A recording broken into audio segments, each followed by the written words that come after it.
छोटी सी कहानी है। बहुत साल पहले एक लेडी को हमने कर्जों से बाहर निकाला, चर्च की हेल्प से निकाला। वो उसको मरने की धमकी, वो मरना भी चाह रही थी। सो मैंने कहा ये स्टेप मत उठाओ, विल हेल्प यू।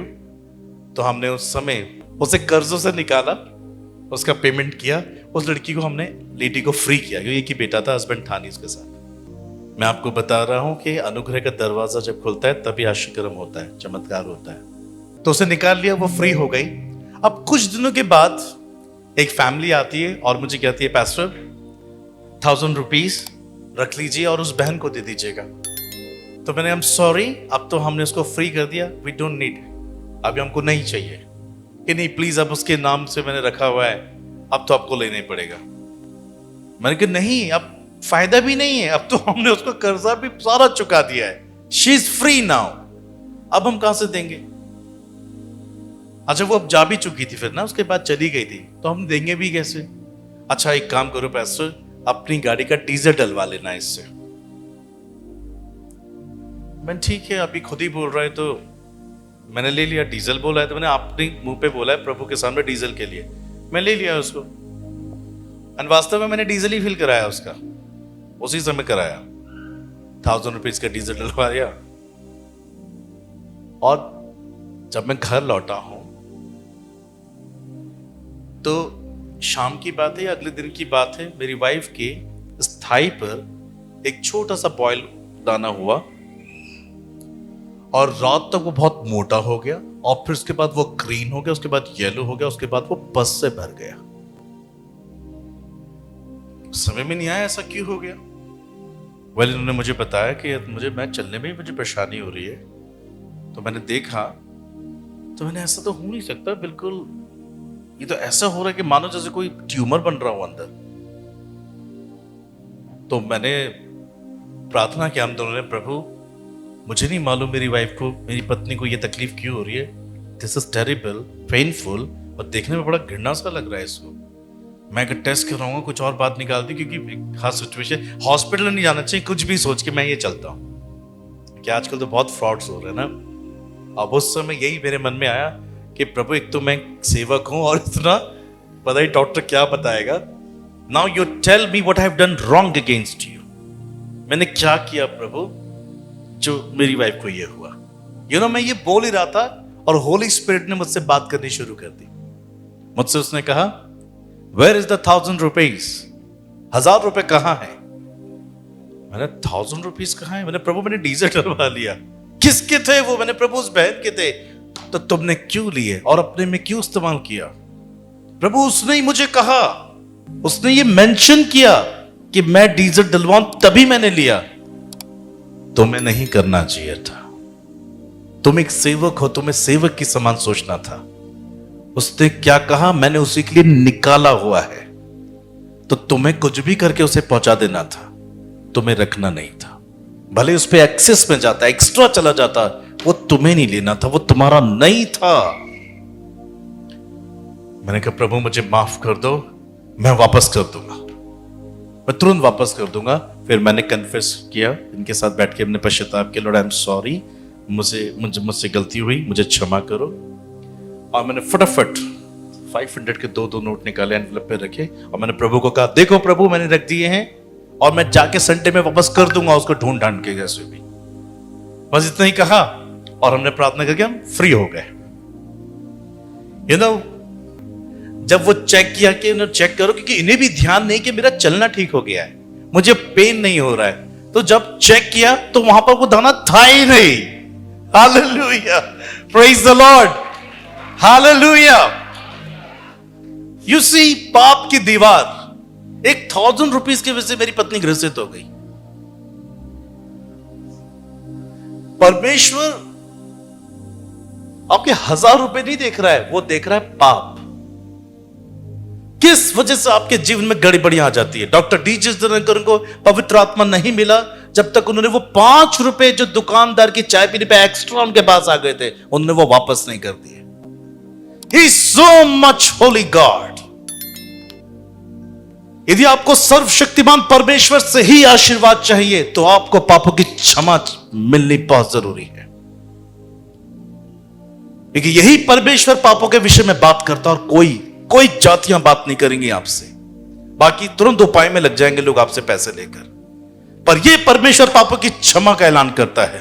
क्योंकि इंसान तभी ईश्वर का हाथ अपने सर पर देखेगा जब पापों की क्षमा पाएगा। आपको यह बात समझ में आ रही है? वो व्यक्ति पाप के कारण ही ग्रसित था, इसलिए उसकी फैमिली डैमेज थी, उसका फ्यूचर डैमेज था। मगर जैसे उसको क्षमा मिली, परमेश्वर ने उसका पूरा परिवार बदल दिया। प्रत्येक इंसान जो ईश्वर की क्षमा को पाता है, जो परमेश्वर अपने बीच से पाप की दीवार को गिराता है, वो अनुग्रह का सहभागी होगा और परमेश्वर की आशीष और चमत्कारों में दौड़ना शुरू करेगा। 2 Corinthians chapter 7 verse 10, 2 Corinthians 7 अध्याय 10 पद में, क्योंकि परमेश्वर भक्ति अर्थात परमेश्वर की भक्ति, परमेश्वर भक्ति का शोक ऐसा पश्चाताप उत्पन्न करता है जिसका परिणाम उद्धार है, और फिर उससे पछताना नहीं पड़ता, परंतु संसारिक शोक मृत्यु उत्पन्न करता है। संसारिक बातों पे शोक करना, पैसे नहीं है, बड़ा घर नहीं है, लोग शोक ही तो करते हैं, रोते रहते हैं। I don't have money, don't have car, bike, ये कपड़े नहीं है, शादी में क्या पहनूंगी, ये साड़ी नहीं है, क्या पहनूंगा, वो घड़ी नहीं है। संसारिक बातों का शोक, प्रभु कहता है ये शोक मौत पैदा करेगा तुम्हारे लिए। हमें जो शोक करना चाहिए वो ये है कि यदि कोई परमेश्वर की भक्ति में आ जाए तो सच्ची भक्ति उसको ऐसा पश्चाताप कराएगी जिसका परिणाम उसका उद्धार हो जाएगा। Praise the Lord. यदि सच में कोई परमेश्वर की भक्ति में उतर गया, वो व्यक्ति पश्चाताप में आ जाएगा, क्योंकि परमेश्वर उसके सारे पाप उस पर जाहिर कर देगा और परिणाम स्वरूप उसका उद्धार होगा, और ऐसा उद्धार के बाद में भविष्य में से कभी पछताना नहीं पड़ेगा। आमीन। मगर संसारिक शोक मौत उत्पन्न करता है। आज लोग जो अपने जीवन में मृत्यु का सा जीवन जी रहे हैं, वो इसी वजह से कि जिन बातों में ना शोक करना चाहिए उसमें ना शोक करके वो संसारिक चीजों का शोक करते।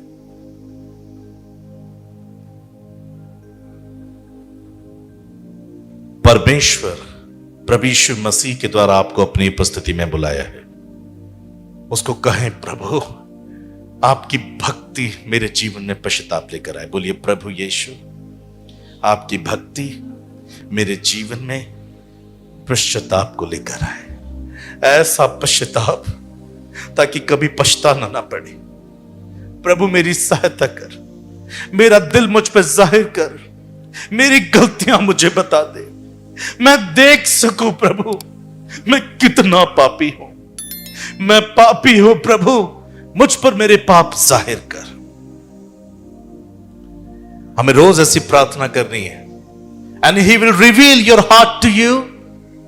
वो आपका दिल आप पर जाहिर कर देंगे, आप देख पाएंगे आप कहां गलत है। जैसे 21 साल पहले मैंने देखा था, मेरी गवाही आप सबको मालूम है। मैं तो मानो ऐसा देखा जैसे प्रोजेक्टर स्क्रीन पे मुझे दिखाया जा रहा। I confess from all my sin. मैंने अपने सब पापों से पश्चाताप किया। ना सिर्फ उसके अनुग्रह ने मुझे धोया, ना सिर्फ मुझे बदला, परंतु मुझे औरों को बदलने वाला जीवन दिया।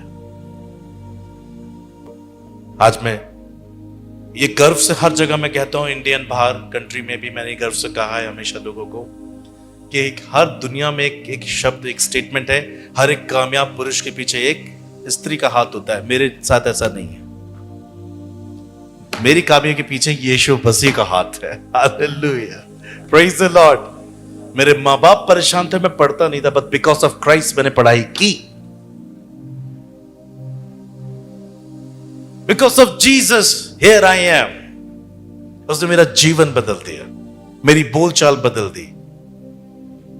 How to walk and how to eat and how to dress up. He taught me everything.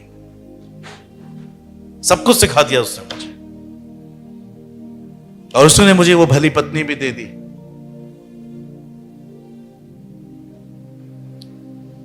ऐसा नहीं कि मैं शुरू से साफ व्यक्ति हूं, मैं साफ व्यक्ति नहीं था। मुझे भी सफाई की जरूरत महसूस हुई थी। जब प्रभु ने मुझे साफ करना शुरू किया तो वो सारी दीवारें में देख पाया कि किस वजह से मैं प्रभु के संग नहीं चल पाऊंगा। मैंने वो अपने सारे फ्रेंड सर्कल छोड़ दिए, मैंने वो सारे रिश्ते कट ऑफ किए अपने जीवन से, जहां पर सिर्फ पाप का परिचय देखने को मिलता था, जहां पर सिर्फ चुगलियां, सिर्फ दिखावा, वासना, व्यभिचार और नशे के लिए सबसे ज्यादा आमंत्रण मिलता था। I cut off. प्रभु ने मुझे जो दर्शाया मैंने वो किया। पाप आपके जीवन को बर्बाद कर देता है प्रियो। पाप आपके जीवन को लकवे से ग्रसित कर देता है। वो तो फिजिकली लकवे से पीड़ित था, स्पिरिचुअल, आत्मिक रूप से भी लकवापन लोगों के जीवन पर हावी है।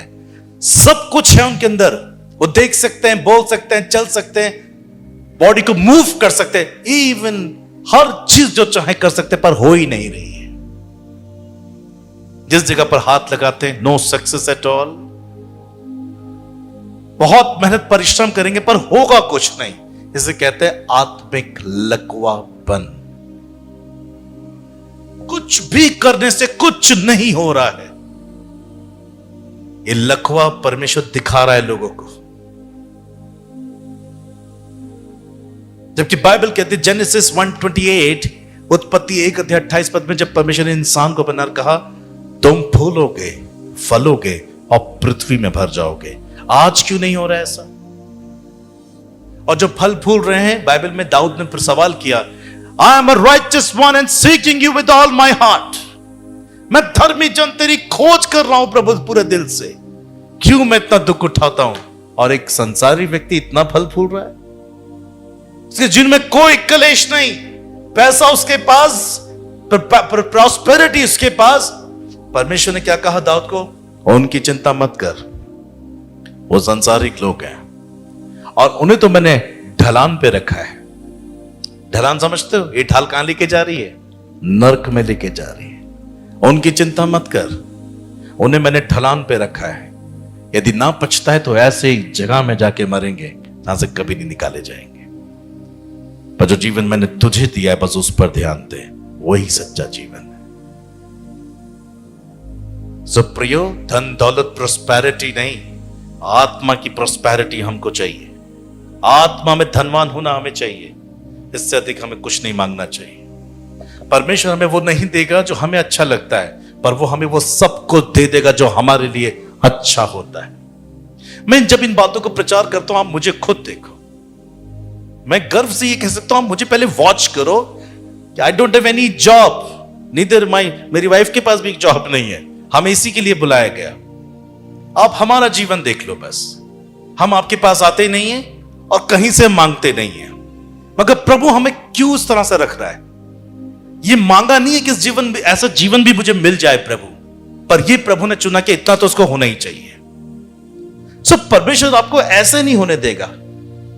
मैं सच बोल रहा हूं, प्रभु आपको ऐसा होने नहीं। आप कभी यीशु मसीह के नाम में भीख नहीं मांगेंगे ना। आपके घर पर कभी आपने ऐसा कोई केस देखा जो गेट खटखटा कहा यीशु मसीह के नाम में दे दे?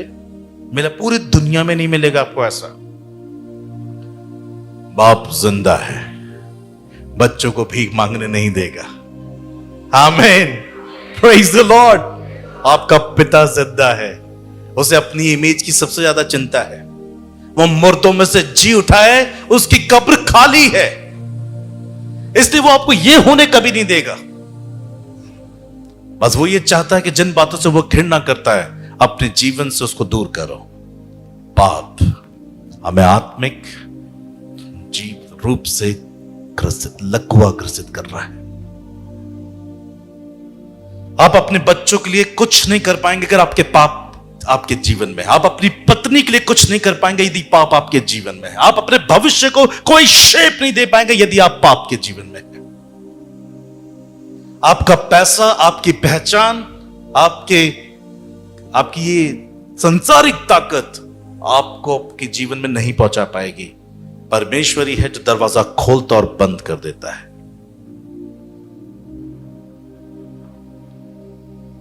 जब कोई परमेश्वर की भक्ति करता है, पश्चाताप करता है, यह मैसेज है सुसमाचार का। और यीशु ने भी कहा मन फिराओ क्योंकि स्वर्ग का राज्य। तो यदि इस भक्ति के प्रोसेस को समझेंगे, you will confess from all your sins अपने पापों से पश्चाताप करोगे, परिणाम स्वरूप आपको उद्धार गिफ्ट में मिलेगा। और जब उद्धार मिल जाएगा तब आप देखो ग्रेस अपॉन ग्रेस, तब आप अनुग्रह को देखोगे अपने जीवन में, और यह अनुग्रह आपके जीवन में काम करेगा। आमीन। मैथ्यू चैप्टर 3 वर्स 7 to 10, मत्ती 3 अध्याय 7 से 10 पद। जब उसने बहुत सारे फरीसियों सदूकियों को बपतिस्मा के लिए अपने पास आते देखा तो उनसे कहा, हे सांप के बच्चों, तुम्हें किसने जता दिया कि आने वाले क्रोध से भागो? यह बात किसके विषय में? यूहन्ना बपतिस्मा देने वाला, जो यरदन नदी में पापों की क्षमा का प्रचार करता था और लोगों को बपतिस्मा देता था। जब वो लोगों को बपतिस्मा दे रहा था तो उस समय के कई शास्त्री फरीसी, कौन? फरीसी लोग, सदूकी लोग, जो ज्ञान को अच्छे से जानते थे, ये लोग भी लाइन में आ गए कि भाई सारा इजरायली पश्चाताप करो और हम पीछे रह जाएंगे तो लोग हमें पापी कहेंगे। तो वो भी आ गए वहां नदी में कि भाई हमें भी बपतिस्मा दो। पर यूहन्ना, man was filled with God spirit, उसने उसको देखकर कहा, हे सांप के बच्चों। क्या कहा? उन्हें सांप के बच्चे कहा, तुम्हें किसने जता दिया कि आने वाले क्रोध से भागो? जाओ और मन फिराव के योग्य फल लाओ। अर्थात यह बपतिस्मा तभी कामयाब है जब तुम मन फिराव के योग्य काम करोगे। तुम प्रेम का प्रचार करते हो परंतु तुम प्रेम करते नहीं। तुम पवित्रता का प्रचार करते हो पर तुम अशुद्ध हो अंदर से। पापी व्यक्ति की दशा कैसी होती है? कब्र के समान, जो ऊपर से तो बड़ी सुंदर दिखती है, चूना पुती हुई है, बड़े अच्छा लग रहा है, पर अंदर से सब प्रकार की गंदगी से भरी हुई है। ऐसा वो इंसान होता है जो से बाहर से अपने आप को चमकाता है पर अंदर से पाप की बुराई से भरा हुआ है। उसने सदूकियों से कहा, फरीसियों से कहा, तुम जाकर पहले मन फिराओ तब आके तुम बपतिस्मा लेना। इट मींस यदि आपने प्रभु यीशु मसीह पर विश्वास किया है तो आपने सच्चा पश्चाताप किया होगा, और यदि आपने सच्चा पश्चाताप किया होगा तो परिवर्तन होगा ही होगा। आपको चेंजेस दिखेंगे अपने जीवन में। पाप का ग्राफ नीचे जाता हुआ दिखेगा और धार्मिकता का ग्राफ ऊपर जाता हुआ दिखेगा। जैसे मैं अक्सर कहता हूं कि कुछ नया भोजन खाते हो तो पुराना संडास में, वॉशरूम में निकल जाता है।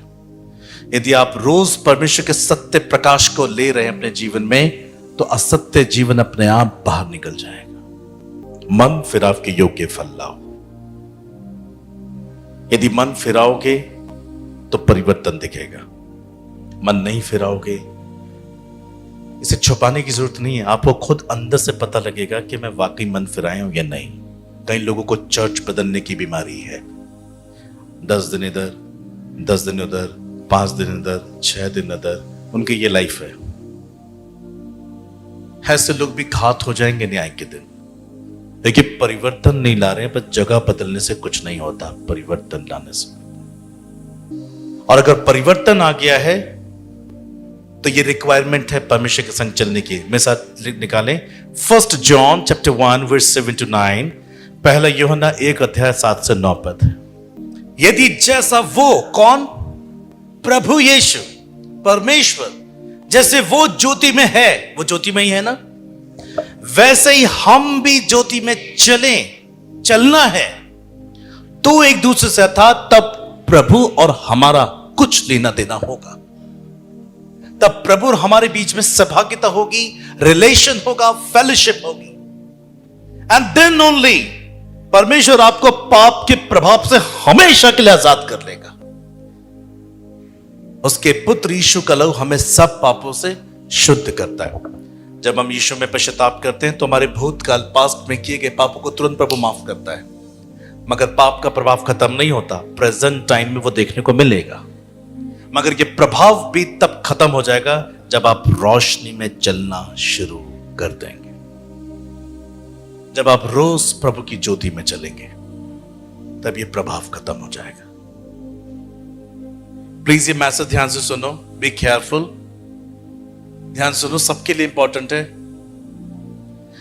यदि जैसा प्रभु ज्योति में है, मैं यहां पर ऐड कर रहा हूं, वैसे यदि हम भी ज्योति में चले तो एक दूसरे के साथ रिश्ता रखेंगे, सहभागिता रखेंगे, तो प्रभु यीशु का खून हमें सब पापों से शुद्ध कर देगा। कोई कह सकता है कि तुम्हारे पापों को क्षमा कर दूंगा? सिर्फ परमेश्वर का वचन बताता है कि वो हमारे पाप क्षमा कर देगा। किसके नाम से? सिर्फ यीशु मसीह के नाम से। उस पाप को क्षमा करने के लिए उसने क्रूस पर खून बहाया। देखिए इब्रानियों 9:22 में क्या लिखा है? बिना लहू बहाए पापों की क्षमा नहीं होती। और वो खून प्रभु यीशु ने बहाया। 8 पद में लिखा है, यदि हम कहें कि हम में कुछ भी पाप नहीं, मतलब छुपाने की कोशिश करें, जैसे पागल कहता है मैं पागल नहीं हूं। यदि हम कहें कि हम में कुछ भी पाप नहीं, मतलब कुछ भी पाप नहीं, देखिए झूठ जैसी चीज को तो कोई पाप मानता ही नहीं। मजाक को लोग पाप मानते ही नहीं। ये उन्होंने अपना अकाउंट बनाया हुआ है कि ये पाप मानूंगा, ऐसे पाप नहीं। प्रभु कहता है यदि हम कहें कि हम में कुछ भी पाप नहीं, तो अपने आप को धोखा देते हैं और हम सत्य में नहीं। यदि हम अपने पापों को मान लें, तो वो हमारे पापों को क्षमा करने में और हमें सब अधर्म से शुद्ध करने में विश्वास योग्य और धर्मी है। लोग आधा पश्चाताप करते हैं, इसलिए अपने जीवन में ईश्वर का आधा काम देखते हैं। यदि सब अधर्म से आजाद होना चाहते हो, तो सब पापों को मान लो। सो प्रभु हमारे सब पापों को क्षमा करने में और सब अधर्म से शुद्ध करने में विश्वास योग्य भी है, धर्मी भी है, और उसे यह अधिकार भी प्राप्त है, क्योंकि अधिकार उसके बनाए हुए हैं। हेलो, आप समझ पा रहे हैं? यहां पे वचन बता रहा है परिवर्तन दिखेगा, चेंजेस दिखेंगे। आप झूठा नहीं सकते। यीशु मसीह में होकर भी लोग झूठ बोल रहे हैं, व्यभिचार कर रहे हैं, वासना कर रहे हैं, पत्नी को धोखा दे रहे हैं, पति को धोखा दे रहे हैं, पैसों में फेथफुल नहीं है, नशेबाजी में लगे हुए हैं, और ये एक्सपेक्ट कर रहे हैं कि परमेश्वर उनकी स्थिति को बदल देगा। नहीं बदलेगा। और यही लोग ईश्वर से समाधान नहीं पाते, इसलिए ये जादू टोनों का सहारा लेने लगते हैं। कितने दिन सहारा लोग, उनके पास उपाय है, बस समाधान तो ऊपर से आएगा, और कुछ दिन तक है ये, उसके बाद तो नरक ही जाना है। लेकिन बाइबल कहती है जब भूत सिद्धि में बैठे हुए हैं, मैं उन सबका नाश करूंगा। परमेश्वर नहीं चाहता हम इन चीजों के पीछे भागे। परमेश्वर चाहता कि हम जमीन से उपाय लें, स्वर्ग से उपाय लें जिसकी जमीन है। लेकिन जिनसे लोग उपाय ले रहे हैं, परमेश्वर तो उनका भी नाश करेगा।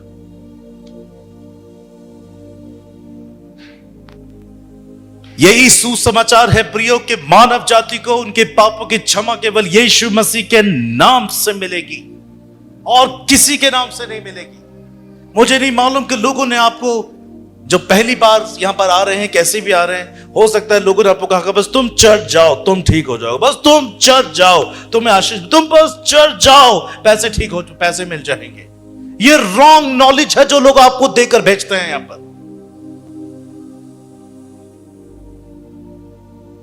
दुनिया के किसी भी भवन में इस प्रकार का प्रचार नहीं होता, मगर बाइबल सही कहती है सत्य के विरोध में देश की जातियां खड़ी हो जाएंगी, हो रखी हैं। सुसमाचार को बिगाड़ने का काम पूरा चलता है, मगर प्रभु का काम बिगड़ने वाला नहीं। लोग कहेंगे आपको कि चर्च जाओ पैसे मिलेंगे, चर्च जाओ, ऐसा कुछ नहीं होता। न्यूज में भी सब धोखा होता है और कुछ नहीं। मैं अब इस प्रभु को अच्छे से जान गया हूं। कुछ विरोधी लोग एक पासवान के पास गए, कहा हमने सुना जब आपके यहां कोई मसीह बन जाता है तो आप उन्हें जमीनें दे देते हैं। तो पासवान ने कहा हाँ सही सुना है, देते हैं हम लोग। कितनी देते हैं? 4 गज। दफनाने के लिए इतना काफी होगा, बस 4 गज की जमीन देते हैं, इससे आगे नहीं देते। अब जब वो मर जाते हैं तब उन्हें गड्ढे में डालने वाला काम करते हैं। क्या है ये सब चीजें? तो भारत इतना गरीब क्यों है अगर सब कुछ हम ही कर लेते? और अगर इंसान ही जरूरी है प्रभु में लाने के लिए कि हमें पैसा आता है, तो भारत में इतनी गरीबी बस्तियां हैं, हम वो तो बेचारे तरस रहे हैं हम जैसे लोग पहुंच जाएं कि जमीन देंगे, गाड़ियां देंगे, सब देंगे, आ जाओ। तो गरीबी तो कब की हट जाती है अगर बसीयत ये काम करने में लगी होती। पर परमेश्वर के सेवा को शैतान भी बिगाड़ने का काम करता है, मंत्रियों के द्वारा, बड़े बड़े उद्योगपतियों के द्वारा। क्यों? क्योंकि उनको मालूम है उनका वक्त आने वाला नरक में जाने का, इसलिए वो अपने साथ साथ औरों को भी लेके जाएंगे। और यही बाइबल कहती है वो समय आ गया है और आएगा कि जो लोग तुम्हें मार देंगे वो कहेंगे हमने परमेश्वर की सेवा कर ली। तुम्हें मार कर कहेंगे कि हम खुदा की सेवा कर रहे हैं। चल तो रहे ऐसा तो भी हम यीशु के लिए बनने को तैयार हैं। बोलिए कितने लोग तैयार हैं? हम विरोध नहीं करेंगे, लेकिन हमें प्रभु ने कहा माफ करो अपने बैरियों को। वो ऐसा इसलिए कर रहे हैं क्योंकि सच्चाई का प्रकाश उन पे चमका ही नहीं है, इसलिए वो झूठ बोल बोलकर सब प्रकार की बुराई कहेंगे हमारे लिए, क्योंकि उनके अंदर परिवर्तन नहीं है। पर हम जो सत्य के प्रकाश में आ चुके हैं, हमारे अंदर परिवर्तन का होना बहुत जरूरी है। लोग इसलिए भी नहीं बदलते क्योंकि आप, आई डोंट बिलीव कि आप चर्च के कैंपस में रहो, आप प्रभु की सेवा को कभी अंजाम नहीं दे पाएंगे। आप ऐसे लोगों के बीच में रहो जो खुदा को नहीं जानते, वहां पर आपका जीवन उनको छुएगा। रायपुर रोड में वहां एक पासवान रहते थे और उनके ठीक सामने एक नॉन क्रिश्चियन फैमिली रह रही थी। वो रात का करीब 8 बजे का टाइम होगा जब वो अपने एक बेटे और पति और पत्नी मिलकर प्रार्थना कर रहे थे। वो बड़े दिल से प्रार्थना कर रहे थे। इतने में बारिश का मौसम हुआ तो उनके सामने जो पड़ोसी थी नॉन क्रिश्चियन थी, ध्यान से सुनिए, ट्रू स्टोरी आपके देहरादून की है। तो उसने कहा, उसने नहीं बताई वो सब बातें। उसने कहा मैं कपड़े छत से उतार के ले आती हूँ क्योंकि बारिश आने वाली है। वो छत पे चढ़ रही थी तो उसने सामने जो इस परिवार, पासवान का परिवार था, उनकी छत पर स्वर्गदूतों को देखा अपनी आंखों से, जो पूरे घर के चारों ओर उड़ रहे थे। वो देख के वो बेहोश हो गई छत पर, और आनंद फानन में जिस तरह से वो थोड़ी देर बाद उठी और अपने घर में भाग गए। उसके बाद बुखार हो गया। वो टेंशन में आके उसने ऐसे कभी उसने देखा नहीं, इतनी लंबी हाइट के स्वर्गदूत तलवार लिए हुए पंख से उड़ रहे उस पूरे घर के चारों ओर। सुबह गई वो उस घर में कि सर आपके घर में मैंने ये 4-5 लोग उड़ते हुए देखे स्वर्गदूतों के साथ। उनका फेथ कितना मजबूत हो गया। मैं उस परिवार में कई बार गया जिसके घर में घटी बात। स्वर्गदूत उड़ते हुए देख रहे थे। गारंटी उस परिवार ने प्रभु को जान लिया होगा। आज मसीह लोग इतना दुष्ट जीवन जी रहे हैं कि उनके सामने नॉन क्रिश्चियन खुदा को समझ नहीं पा रहे हैं। हर मसीही, मैं मसीह नहीं समझता परमेश्वर उनको, जब तक उनके अंदर यीशु मसीह नजर नहीं आता। आप कैसा जीवन जी रहे अपने पड़ोसियों के सामने? या चर्च में आप लोग स्वर्गदूतों को जैसे बन जाते हैं और यहां से निकलते ही शैतान। आपके पड़ोसी आपके बारे में क्या राय रखते हैं? सोचो इस बारे में। आपके बच्चे उनके बीच में कैसा जीवन जी रहे हैं? सोचो इस बात को। आपका लाइफस्टाइल, आपके जीवन जीने का तरीका प्रभावशाली रूप से काम करता है अन्य जातियों के जीवन में। तभी वो पूछने आएंगे आपके पास कि ऐसा क्यों हुआ है आपके साथ। तब आप बताओगे वी बिलीव इन जीसस, यीशु मसीह ने हमें ऐसा किया। पर कई मसीह परिवार भी अनुग्रह को तुच्छ जान रहे हैं। चर्च बदलते रहेंगे पर जीवन कभी नहीं बदलेंगे, इसलिए वो अपने पापों में मरेंगे। उनकी मृत्यु का समय बहुत जल्दी आ रहा है। परमेश्वर किसी का पक्षपात नहीं करता। पाप की सजा मौत है। झूठ बोलने पर भी मौत, वासना करने पर भी मौत, धोखा देने पर भी मौत। पाप पाप होता है। पाप छोटा बड़ा प्रभु की दृष्टि में नहीं है। पाप पाप है। तो यदि यीशु मसीह में आप पश्चाताप करेंगे, अनुग्रह खुलेगा जैसे लकवा ग्रसित व्यक्ति के जिनमें खुल गया। आप चमत्कारों में गोते लगाएंगे। आप में से कई लोग चमत्कार पाना चाहते हैं, आशीष पाना चाहते हैं, चंगाई पाना चाहते हैं। हाँ, प्रभु ये सब कुछ देता है क्योंकि यही और वही वो सब कुछ कर सकता है। पर वो तब होगा जब आप उसी के रूट से उसको हासिल करेंगे। Confess from all your sin. Yeshu Masih के क्रूस पर ध्यान दो। वो पापों की क्षमा का चिन्ह है कि उसने हमें कैसे हमारी शर्मिंदगी को, हमारे गुनाह को, हमारे कंडेमनेशन को अपने ऊपर ले लिया। वही था कि बच्चों ने पाप किया, मां बाप ने कहा तुम मुझे सजा दे दो, बच्चों को छोड़ दो। वो प्रभु यीशु ने किया। सब बोलिए यदि यीशु मसीह मुझ में है और सच्चा पश्चाताप मैंने किया है तो परिवर्तन मेरे अंदर होगा। और अगर परिवर्तन नहीं है तो मैं झूठा हूं और विश्वास से मुकर गया हूं।